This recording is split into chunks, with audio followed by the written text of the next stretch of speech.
ಸಾಹಿತ್ಯ ಸಮ್ಮೇಳನವನ್ನು ದಿನಾಂಕ 20/7/2025 ರವಿವಾರದಂದು 10 ಗಂಟೆಗೆ ಸರಿಯಾಗಿ ನಾವು ಬಣ್ಣದ ಮಠದಲ್ಲಿ ನೆರವೇರಿಸಿದ್ದೇವೆ. ಅಂದಿನ ನಮ್ಮ ಕಾರ್ಯಕ್ರಮಕ್ಕೆ ಶ್ರೀ ಶಿವಲಿಂಗ ಸ್ವಾಮಿಗಳವರು ಸಾನ್ನಿಧ್ಯದಲ್ಲಿ ಎಲ್ಲ ಕೆಲಸಗಳು ನೆರವೇರಿಸಿದೆ. ಅವತ್ತಿನ ನಮ್ಮ ತುಮಕೂರು ಸಾಹಿತ್ಯ ಸಮ್ಮೇಳನದ ಸರ್ವಾಧ್ಯಕ್ಷರಾಗಿ ಶ್ರೀ ಜಿ ಬಿ ಭಟ್ ಕೊಪ್ಪಲ್ ತೋಟರವನ್ನು ಈಗಾಗಲೇ ನಾವು ಆಯ್ಕೆ ಮಾಡಿ ಅವರಿಗೆ ಆಹ್ವಾನವನ್ನು ಕೂಡ ಕೊಟ್ಟಿದ್ದೇವೆ.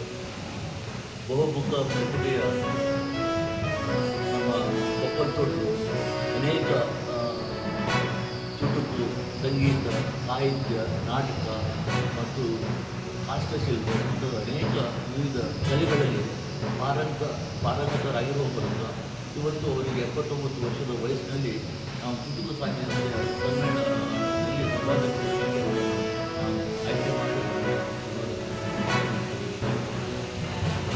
ಉತ್ತಮವಾದ ಕಾರ್ಯಕ್ರಮ ಬೆಳಿಗ್ಗೆ 10 ಗಂಟೆಯಿಂದ ಸಂಜೆ ತನಕ 5 ಗಂಟೆ ತನಕ ನಡೆಯುವಂಥ ನಮ್ಮ ಕಾರ್ಯಕ್ರಮದಲ್ಲಿ ಮೊದಲಿಗೆ ಉದ್ಘಾಟನೆ ನೆರವೇರಲಿದೆ.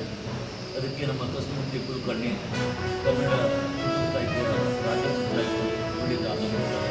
ಅದರಂತೆ ಶ್ರೀ ಚನ್ನಬಸಪ್ಪ ಧಾರವಾಡ ಶೆಟ್ಟರು ಪ್ರಸಾದರಂಗ ನಿರ್ದೇಶಕರು, ಕಂಚು ಕರ್ನಾಟಕ ಚುಟುಕು ಸಾಹಿತ್ಯ ಕೈಗಲ್ ಹುಬ್ಬಳ್ಳಿ, ಡಾಕ್ಟರ್ ಜಿ ಎ ಸೋದ ರಾಜ್ಯ ಸಲಹಾ ಸಮಿತಿ ಸದಸ್ಯರು ಹಾಗೂ ಶ್ರೀ ಮಂಜುನಾಥ ಹೆಗಡೆ ಊಟಮನೆ ನಿಕಟಪೂರ್ವ ಸಮ್ಮೇಳನಾಧ್ಯಕ್ಷರು, ಶ್ರೀ ಡಿ ಯು ನಾಯಕ್ ಅಧ್ಯಕ್ಷರು ಚುಟುಕು ಸಾಹಿತ್ಯ ಉತ್ತರ ಕನ್ನಡ ಜಿಲ್ಲೆ, ಮನೋಹರ್ ಮನೆ ಅಧ್ಯಕ್ಷರು ಕರ್ನಾಟಕ ಚುಟುಕು ಸಾಹಿತ್ಯ ಪರಿಷತ್ ಶೈಕ್ಷಣಿಕ ಜಿಲ್ಲೆ, ಶ್ರೀಮತಿ ದೀಪಾಲಿ ಸಾಲಂ ದಾಂಡೇಲಿ ಪದಾಧಿಕಾರಿಗಳು ಭೂಷಣ ಪ್ರಶಸ್ತಿಗಳನ್ನು 3 ಕೊಡಬೇಕಂತ ನಿರ್ಣಯಿಸಿದ್ದೇವೆ. ಅದರಲ್ಲಿ ಶ್ರೀ ಕೃಷ್ಣ ದತ್ತಾತ್ರೇಯ ಮುದುಕಿ ಕವಿ ಸಂಘಟಕರು, ಅದರಂತೆ ಶ್ರೀ ಜಗದೀಶ್ ಭಂಡಾರಿ ಚುಟುಕು ಕವಿ ಸಂಘಟಕರು ಹಾಗೂ ಶ್ರೀಮತಿ ಭಾರತಿ ಕೆ ನಲ್ವಡೆ ಚುಟುಕು ಮೈತ್ರಿ ಚುಟುಕು ಭೂಷಣ ಇದನ್ನು ಕೊಡ್ತಿದ್ದೇವೆ. ಆನಂತರ ನಾವು ವಿಚಾರಗೋಷ್ಠಿಯನ್ನು ಹಮ್ಮಿಕೊಂಡಿದ್ದೇವೆ. ವಿಚಾರಗೋಷ್ಠಿಯಲ್ಲಿ ಅಧ್ಯಕ್ಷತೆಯನ್ನು ಶ್ರೀ ವಸಂತ ನಾಯ್ಕ್, ಡಾಕ್ಟರ್ ವಸಂತ ನಾಯ್ಕ್, ಸರ್ಕಾರಿ ಪದವಿ ಪೂರ್ವ ಕಾಲೇಜು ಪ್ರಾಂಶುಪಾಲರು ಶಿರ್ಸಿ, ಆಶಯ ನುಡಿಗಳನ್ನು ಶ್ರೀಮತಿ ದಾಕ್ಷಾಯಣಿ ಪಿ.ಸಿ. ಅವರು ನೀಡಿದ್ದಾರೆ. ವಿಚಾರಗೋಷ್ಠಿಯಲ್ಲಿ ಸಮ್ಮೇಳನಾಧ್ಯಕ್ಷರ ಕಥೆಗಳ ಕುರಿತು ಶ್ರೀ ರಮೇಶ್ ಹೆಗಡೆ ಕರೆಕೊಂಡವರು ವಿಮರ್ಶೆ ಮಾಡಲಿದ್ದಾರೆ. ವಚನ ಸಾಹಿತ್ಯ ಜೀವನ ಶಿಕ್ಷೆ ಕುರಿತು ಶ್ರೀ ಶೇಖರ್ ಗೌಡ ಪಾಟೀಲ್ ಅವರು ವಚನ ಚಿಂತಕರು ನೆರವೇರಿಸಿಕೊಂಡಿದ್ದಾರೆ. ಗೌರವ ಪುಸ್ತಕದಲ್ಲಿ ನಮ್ಮ ಸಾಹಿತ್ಯ ಬಳಗದವರು ಇರ್ತಾರೆ. ಅದರಂತೆ ಕೂಡ ಬಂದವರಿಗೆ, ಹೊರಗಿನಿಂದ ಬಂದವರಿಗೆ ಅವಕಾಶಗಳನ್ನು ಕೊಡಲೇಬೇಕಾಗ್ತದೆ. ಇದರಲ್ಲಿ ಒಂದು 2 ಚುಟುಕುಗಳನ್ನು ಪ್ರತಿಯೊಬ್ಬರು ವಚನವಾಗಲಿ ಚುಟುಕಾಗಲಿ 2 ಮಾತ್ರ ನೀಡಬೇಕೆಂತ ನಾವು ನಿರ್ಬಂಧನೆಯನ್ನು ಇಟ್ಟಿದ್ದೇವೆ.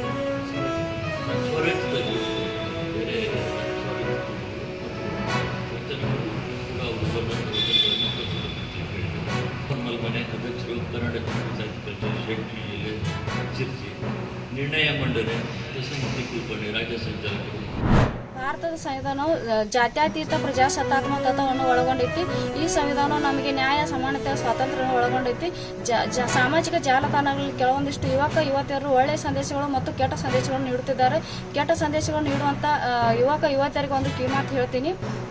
ಭಾರತ ಸಂವಿಧಾನವನ್ನು ಮಹತ್ವವನ್ನು ಭಿತ್ತಿಚಿತ್ರಗಳು ಮತ್ತು ನಾಟಕಗಳ ರೂಪದಲ್ಲಿ ಪ್ರದರ್ಶಿಸುವಂತೆ ವಿದ್ಯಾರ್ಥಿ ಮತ್ತು ಯುವತಿಯರಲ್ಲಿ ಒಳ್ಳೆಯ ಸಂದೇಶವನ್ನು ನೀಡುವಂಥ ವಿಡಿಯೋಗಳನ್ನು ಮಾಡಿ ಸಾಮಾಜಿಕ ಜಾಲತಾಣಗಳಲ್ಲಿ ಹಾಕಬೇಕಂತೇಳಿ ಕೇಳುತ್ತೇನೆ. ಡಾಕ್ಟರ್ ಬಾಬಾ ಸಾಹೇಬ್ ಅಂಬೇಡ್ಕರ್ ಅವರು ಬಹಳ ಕಷ್ಟಕಾಲದ ಸಮಯದಲ್ಲಿ ವಿದ್ಯಾಭ್ಯಾಸ ಮುಗಿಸಿ ಈ ನಮ್ಮ ದೇಶಕ್ಕೆ ಒಂದು ಸಮರ್ಪಕವಾದ ಸಂವಿಧಾನವನ್ನು ನೀಡಿದ್ದಾರೆ. ಈ ಸಂವಿಧಾನವನ್ನು ನೀವು ಉಳಿಸಿಕೊಳ್ಳುವಂಥ ಕೆಲಸವನ್ನು ಮಾಡಬೇಕಾಗಿದೆ. ಡಾಕ್ಟರ್ ಬಾಬಾ ಸಾಹೇಬ್ ಅಂಬೇಡ್ಕರ್ ಅವರ ಆದರ್ಶವನ್ನು ಇಟ್ಟುಕೊಂಡು ಈ ಅಕ್ಕಿ ಕಾಳಿನ ಮೇಲೆ ಭಾರತೀಯ ಸಂವಿಧಾನವನ್ನು ಬರೆದಿದ್ದೇನೆ. ಭಾರತೀಯ ಸಂವಿಧಾನ ಪೀಠಿಕೆಯನ್ನು ಬರೆದಿದ್ದೇನೆ. ತಿರುಮಲ ವಿಲಾಸ್ ಕಾಂಬ್ಳೆ, ಗ್ರಾಮ ಪಂಚಾಯತ್ ಸದಸ್ಯರು, ನದಿಂಗಳಗಾಂವ್.